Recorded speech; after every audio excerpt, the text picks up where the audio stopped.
Here's a quick video about magnetic dipoles. Specifically, we're going to talk about the torque and force on them. And so everyone knows since when they're a little kid that if you take two magnets and you hold them near each other, they rotate and then they come together like that. And so that is basically what we're going to try and put some math behind in this video. Um, the dipole means that there are two poles. There's the North Pole and the South Pole, right? The magnetic field from a dipole looks something like this. You've probably seen iron filings put around a magnet, and when you do, the iron filings make these weird little circles. And what it looks like is that the magnetic field lines come out of the North Pole and go in to the South Pole. This looks just like an electric dipole. So an electric dipole is, of course, made up of a positive charge and a negative charge, and these look very similar. They have similar fields, right? And they both have two poles. You also know that if you take an electric dipole, you can separate it. You can take the positive charge and put it on its end, in which case you'll see all of the field lines come out of the positive charge. And for the electric charge, all of the field lines point in to the negative charge. If you try and do that with a magnetic dipole, you get the exact same fields you started with. It still goes in at the bottom and out at the top, because what you've actually done is created two more dipoles. In other words, you can't chop a dipole in half. A dipole is not two things. A dipole is one thing. Looking at something slightly different, this is a loop of wire carrying a current. And in this case, the current goes in the counterclockwise direction. And the reason I bring this up is because if you look at the magnetic field that is created by a loop of wire, it looks exactly like the magnetic field from a bar magnet. The difference for a bar magnet is if you look at a bar magnet, it comes out at the top and it goes in at the bottom. As to what it does in the bar magnet, we have absolutely no idea. For a loop, you can actually put iron filings inside of the loop, and what you'll find is that these things, these field lines, they just go in circles. They just go in circles. In other words, with a positive charge, we say that positive charges are sources of field lines. Field lines come out of them. And negative charges are sinks. Field lines go into them. What we're seeing here is that for a magnetic dipole, there's no sources or sinks. The field lines don't appear and disappear. They just wander around in circles. So another way to say that is magnetic fields do not have sources and sinks. There are no magnetic monopoles. There's no such thing as a north charge and a south charge. That is a fiction. Another way to say this is that magnetic flux is conserved. In other words, if you look at some closed area and you look at the fields going in and the fields coming out, you'll find that since magnetic fields always make circles, that any field line that goes out at some point circles back and comes back in. Another way to say that is that the divergence of the B field is zero. Saying the divergence is zero is the same as saying there's no sources or sinks. Okay, we're going to use that information later. For now, just returning, I'm going to put a bar magnet over this loop because this loop makes the same field as a bar magnet does. And so in some sense, this loop is a bar magnet. We can associate with this bar magnet what we call a magnetic moment mu. In other words, this mu points toward the direction of the North Pole. So notice the field lines point out of the North Pole. And so the the magnetic moment points upward. So downward, it points, when you're below the magnet, it points in, and that's still up. So either way, the magnetic moment points upward. Okay.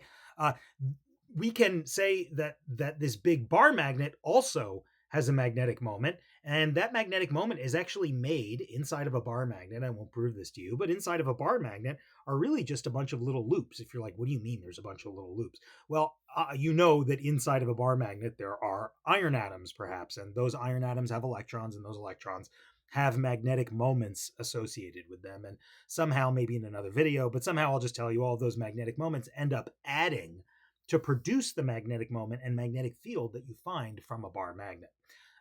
So just like we can associate a magnetic moment with a bar magnet, you can associate a magnetic moment with a loop as well. I want to emphasize the point one more time that there are no magnetic monopoles. the smallest you can do is a loop, and all these little loops are what gives the illusion of two poles inside of a field. And I'm going to write this statement one more time because it's going to make a special guest appearance in a little bit. So again, magnetic flux through any closed surface is zero. Magnetic flux is conserved. There are no sources or sinks. Okay, so let's get rid of this bar magnet. We don't need it anymore. Our magnetic moment, we're going to define. We already know what direction it points in. We need to give it a size. And so we're going to define the size of the magnetic moment as the current that flows through the loop times the area of the loop. And the area is a vector. It's perpendicular to the area of the loop. And its direction is picked in such a way that it follows the right-hand rule. In other words, on the right side, the current goes in, and on the left side, the current comes out. So if you curl your fingers in the direction that the current's going, that's put your fingers in on the right side and out on the left, your thumb will naturally point upward, and that tells you the direction of the magnetic moment. So what happens if we put a magnetic dipole, which is what this guy is, in a uniform magnetic field? Okay, so we know that the force on a current carrying wire is given by this. Okay, and so if the field is uniform, what we want to do is integrate. And if the field is uniform, it means I don't have to integrate B. And the integral of the displacement over a closed loop, you start and end in the same place. Of course, it's zero. So even without doing any more vector arrows or any of that stuff, it's obvious that a magnetic dipole can't experience a force in a uniform magnetic field. This is not very satisfying, though, so I just want to kind of justify it another way. Let's replace our circular loop with a square. I've already proved the general case with the silly integral thing, so you'll indulge me if I just do a square since it's a little easier to show.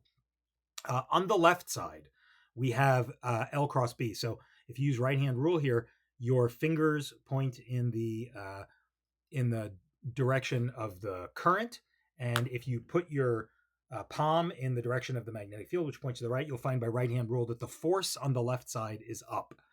And likewise, you'll find that the force on the right side is down. The force along these two sides is zero because the magnetic field points this way and the current points this way. Or on the back, the current points anti-parallel. And if you take the cross product of things that are parallel, you end up with zero. The point I'm making is that the force on the right and left are the same and they point in opposite directions. So of course they cancel. However, it is obvious by looking at this that there is going to be a torque. There is going to be a torque about the center of this loop. If you push down on the right side and up on the left side, it's going to rotate, right?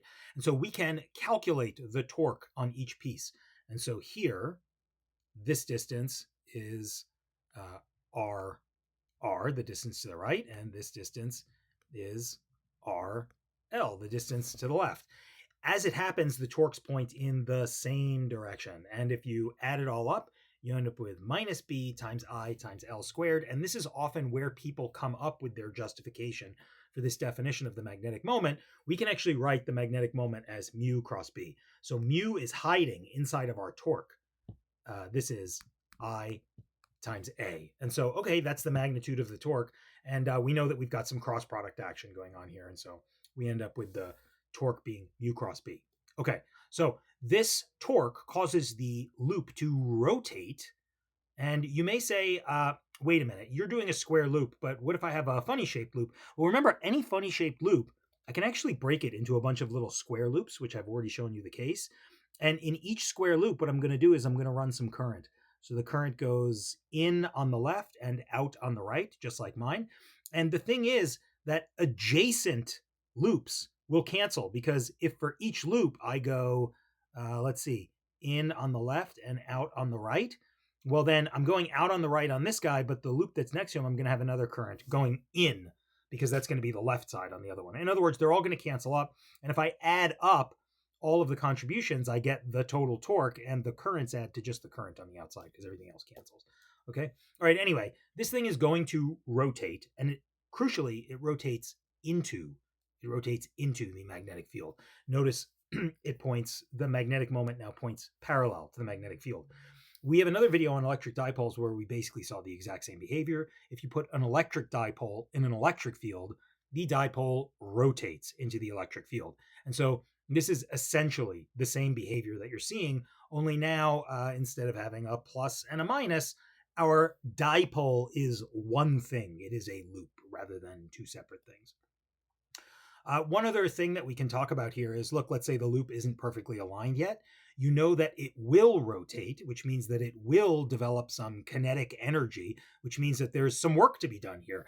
Now, the work is minus the magnitude of the torque d theta. And the reason I say it's minus is because this is a restoring torque. The torque is such that it decreases the angle. It's very much like when you say, the work done by a spring is minus kx dx, because it points in such a way that it decreases the value of x. And so this is a restoring as well, right? So if we plug in the magnitude, so the magnitude of mu cross b, the magnitude of mu cross b is mu b sine theta. And if you integrate that, you get cosine theta.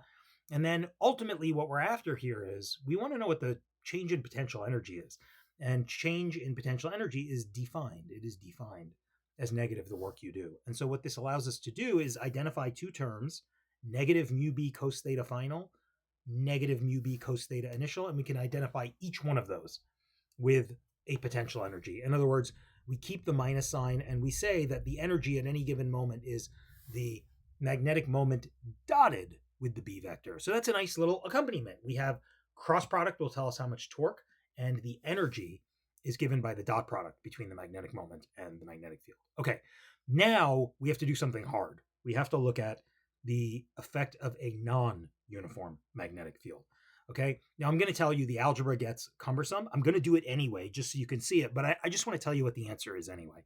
The answer we already know is found by taking the gradient of the potential energy. So this is the old trick we used with an electric dipole. We're going to do the same thing in this case. And this is the energy, right? And you may not like this. You may say, well, I don't get it, because you're using the energy that you derive from torque in a uniform field to find force in a non-uniform field.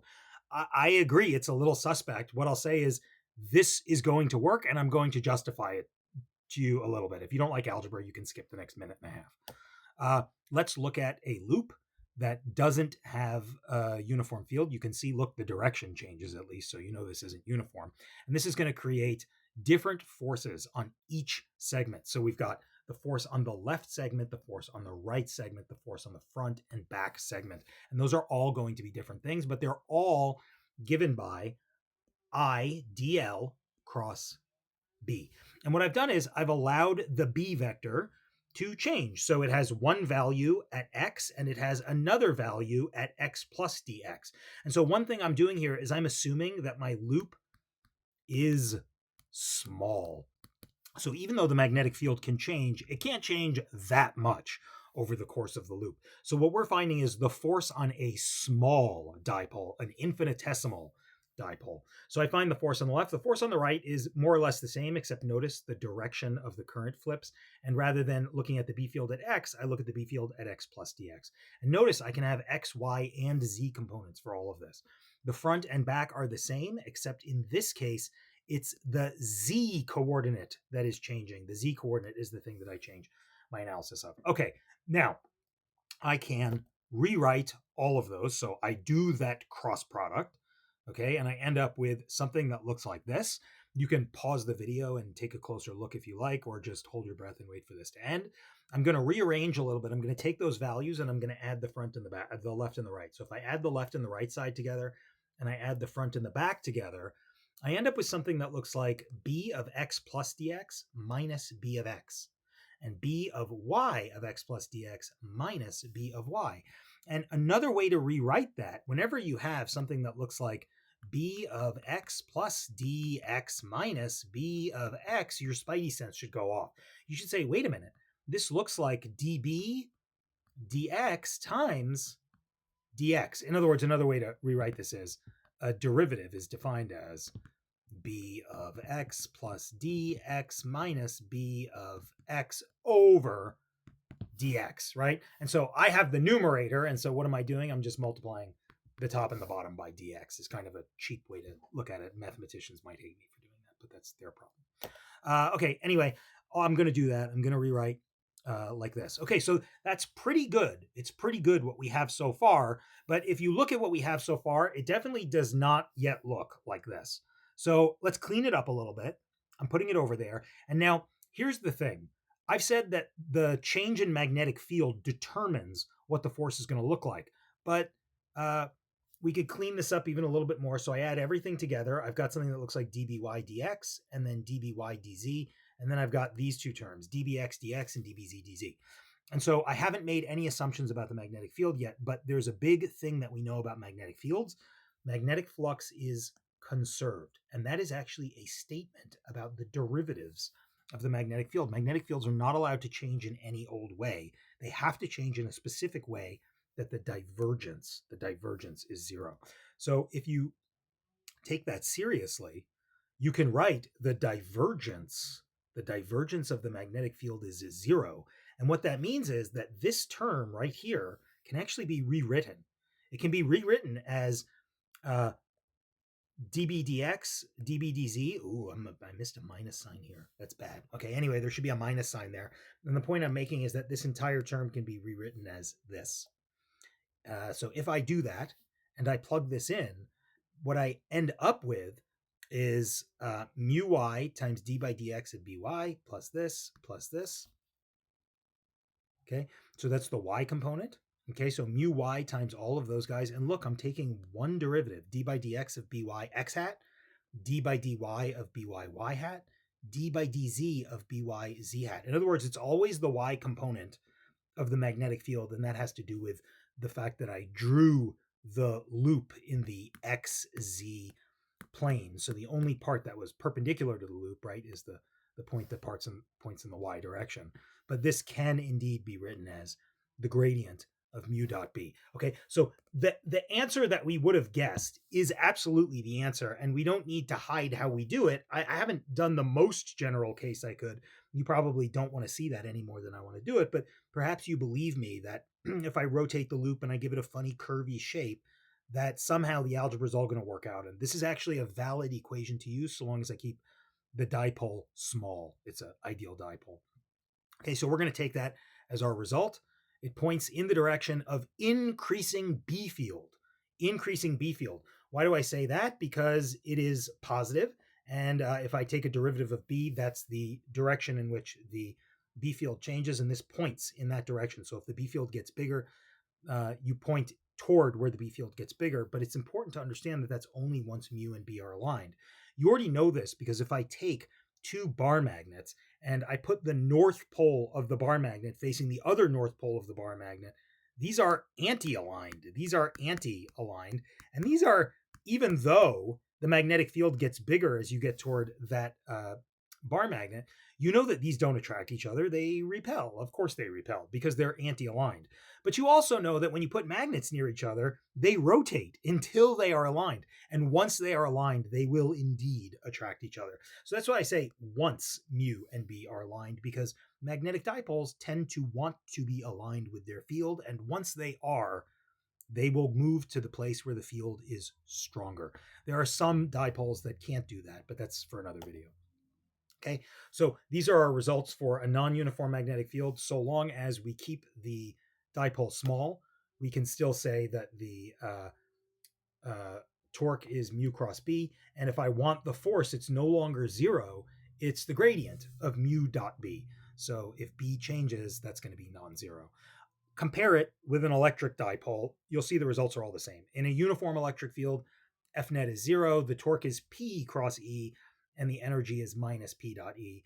We use the same trick on an electric dipole. So you take the gradient of P dot E, the gradient of mu dot B. It basically looks the same. So it's basically the same idea as an electric dipole. It's just a magnetic dipole. They both get pushed in the direction of an increasing field once the moment and the field are aligned. Okay, hopefully this video was more helpful than confusing.